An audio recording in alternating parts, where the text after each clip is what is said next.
afternoon. Good afternoon. Good.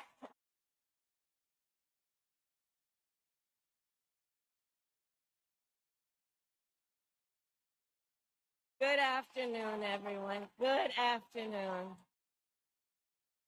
Good afternoon. Good afternoon.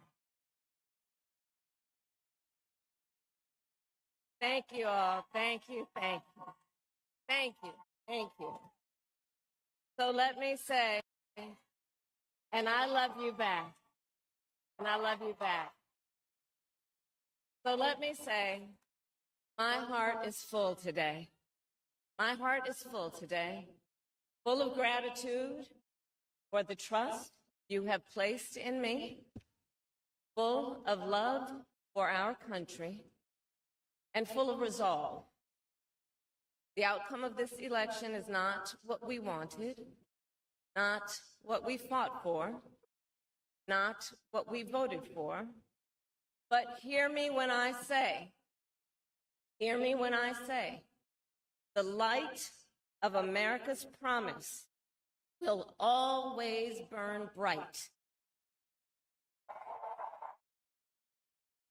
As long as we never give up, and as long as we keep fighting.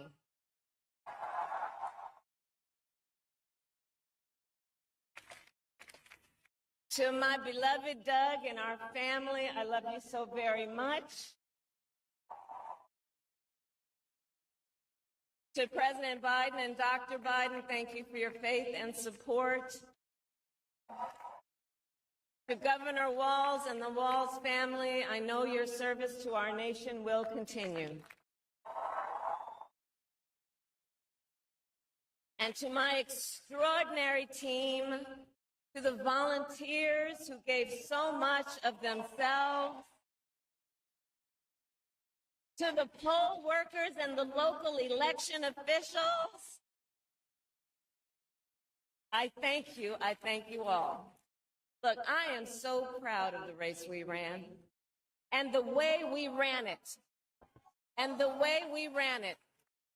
Over the 107 days of this campaign, we have been intentional about building community and building coalition, bringing people together from every walk of life and background, united by love of country with enthusiasm and joy in our fight for America's future.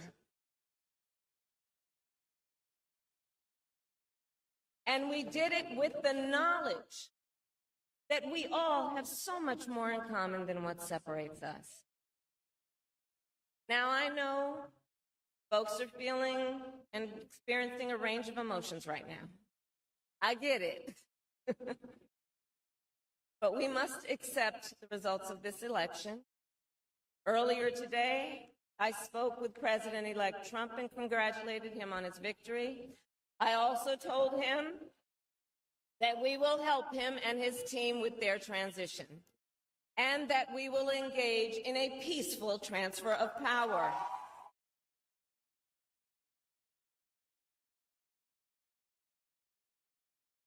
A fundamental principle of American democracy is that when we lose an election, we accept the results. That principle, as much as any other, distinguishes democracy from monarchy or tyranny. And anyone who seeks the public trust must honor it.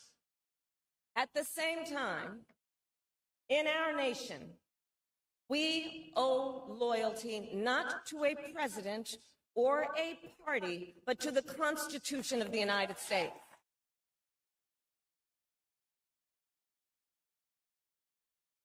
And loyalty to our conscience and to our God. My allegiance to all three is why I am here to say, while I concede this election, I do not concede the fight that fueled this campaign.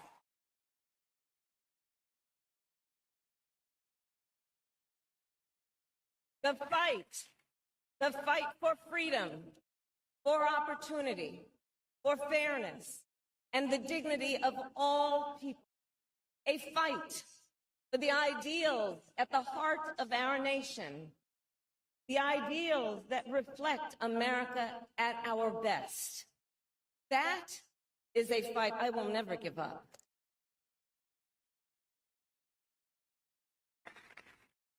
I will never give up the fight for a future where Americans can pursue their dreams, ambitions, and aspirations, where the women of America have the freedom to make decisions about their own body and not have their government telling them what to do. We will never give up the fight to protect our schools and our streets from gun violence.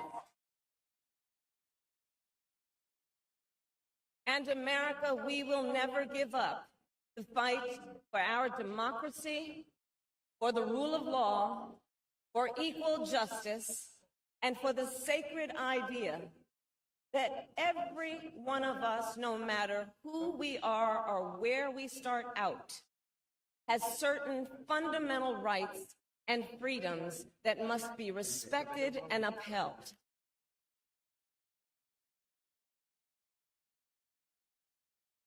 And we will continue to wage this fight in the voting booth, in the courts, and in the public square.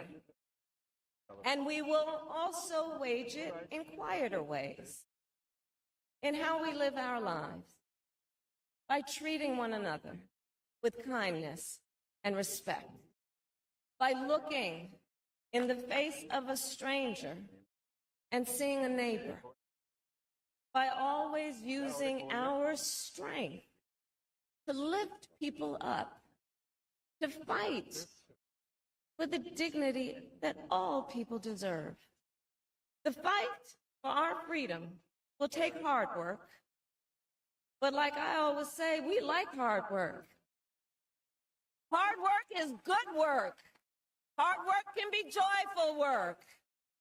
And the fight for our country is always worth it. It is always worth it.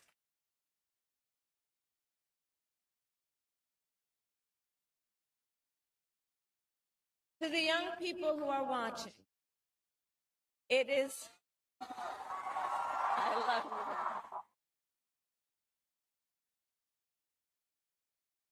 you. To the young people who are watching, it is okay to feel sad and disappointed, but please know it's going to be okay. On the campaign, I would often say, when we fight, we win. But here's the thing. Sometimes the fight takes a while. That doesn't mean we won't win. That doesn't mean we won't win.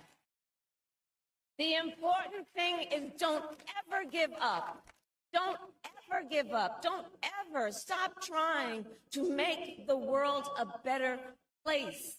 You have power. You have power.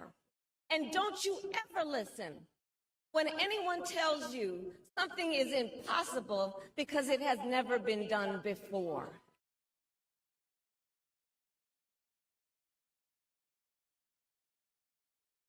You have the capacity to do extraordinary good in the world.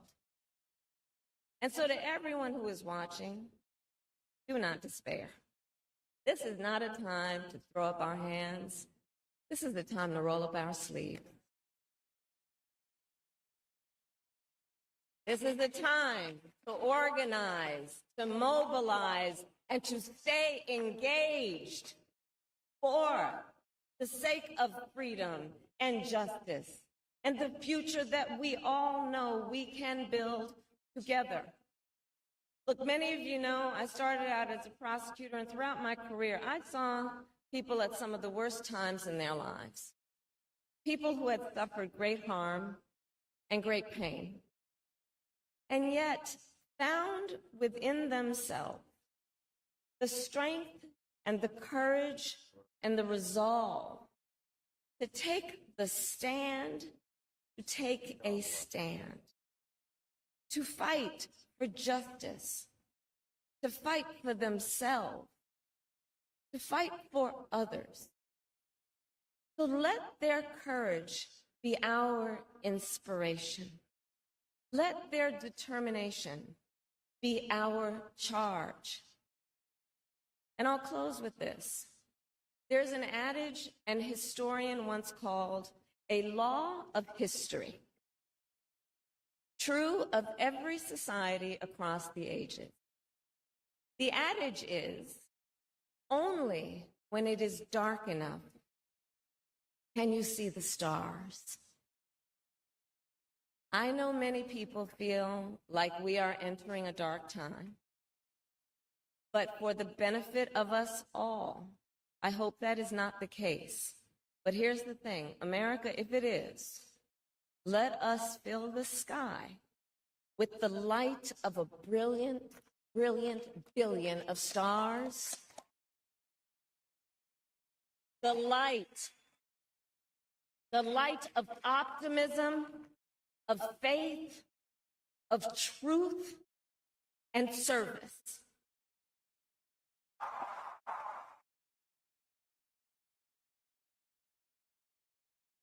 HU.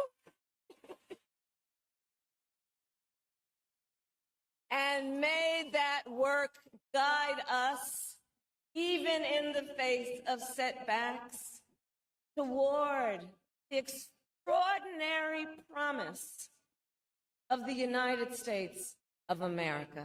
I thank you all. May God bless you, and may God bless the United States of America. I thank you all.